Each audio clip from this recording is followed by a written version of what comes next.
يمشي كرة جبالي، يلعب كرة شهاب وين الرأسية. الهدف الأول، الهدف الأول للترجي الرياضي التونسي. بوبكر دياكيتي ريح وارتاح، ريح وارتاح، اضرب بالراس وبالمرتاح. توقاي في الظهر، يلا ديارة، لهذا دخلت يا جاك، يمشي جاك ديارة، جاك ديارة الثاني. الترجي الرياضي التونسي وما أدراك يسجل الثاني. جاك ديارة جاك يا أنغولا. 2-0 مبروك للترجي الرياضي التونسي. السلام عليكم الناس الكل ومرحبا بكم في استيزون.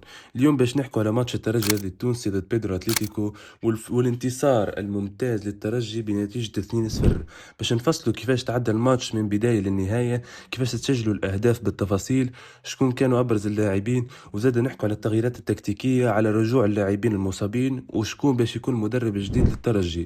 الماتش هذا كان جاي في وقت حساس ياسر بعد التغييرات اللي صارت في الإطار الفني وبعد الضغط الكبير على اللاعبين. برشا ناس كانت تستنى كي تشوف ردة الفعل من الفريق، هل باش يتأثروا، هل باش يظهر الارتباك. أما الترجي جاوب فوق الميدان، ورى اللي المجموعة عندها شخصية وعندها عقلية كبيرة. الترجي كان تخلب تشكيلة 4-2-3-1 في حراسة المرمى كالعادة بشير بن سعيد، على اليمين دراجر بأنه كيتا عنده 3 أوراق صفر، على اليسار بن حميدة، وسط الدفاع عودة المدافع الجزائري محمد أمين توقاي اللي يعطيه ستابيليتي في الدفاع وباش نحكوا عليه زاده. جلاسي بأداء ممتاز وثابت في من بداية الموسم. خط الوسط زوز ارتكاز معز الحاج علي وحسام تقا. في الهجوم عندنا الثلاثي كوسيل ابو علي على اليمين، كوناتي على اليسار، وراس الحربة واللي هو دياكيتي واللي ادى اداء ممتاز وباش نحكوا عليه زاده.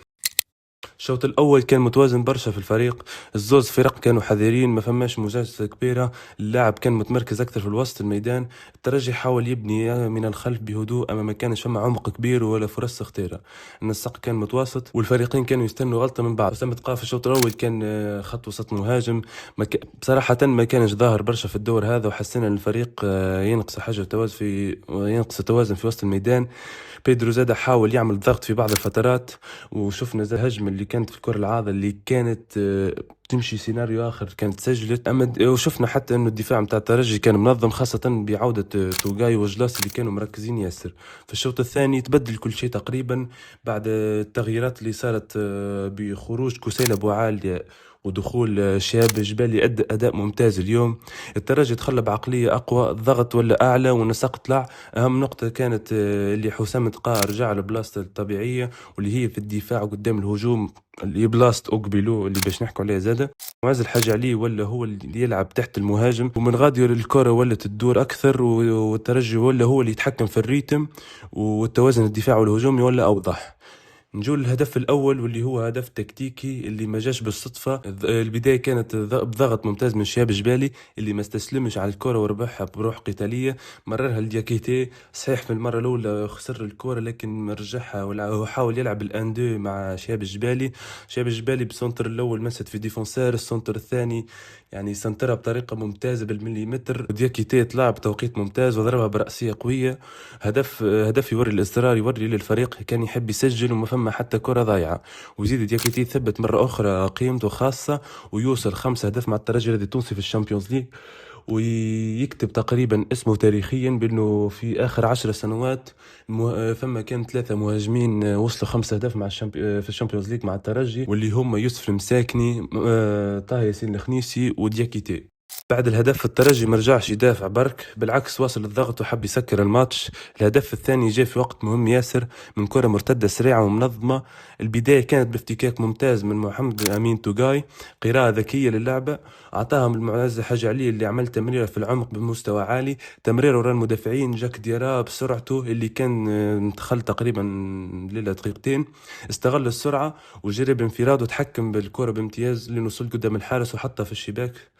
دخول ديارا كان عنده تأثير مباشر واللي يوري اللي التبديلات كانت في وقتها صحيح. وباش نحكوا توا على احصائيات حسب الموقع الرسمي سوفا سكور، دياكيتي كان من اعلى التنقيطات في المباراة بتقييم 7.4، كان كيف ينصاص جلاسي 7.3، توقاي 7، وهذا يبين اللي الاداء كان جماعي اكثر من انه فردي. الشوط الثاني تحديدا الارقام توري للترجي كان اكثر فاعلية، اكثر تسديدات واكثر تحكم في اللعب مقارنة بالشوط الاول. وزاد لازم نحكوا على دراجر، خاطر هذا اللاعب وضعيته خاصة شوي. صحيح مازال مش حاضر بدنيا 100%، تنجم تقول انه 20 او 30 ولا حتى 40% من المستوى عادي متاعه.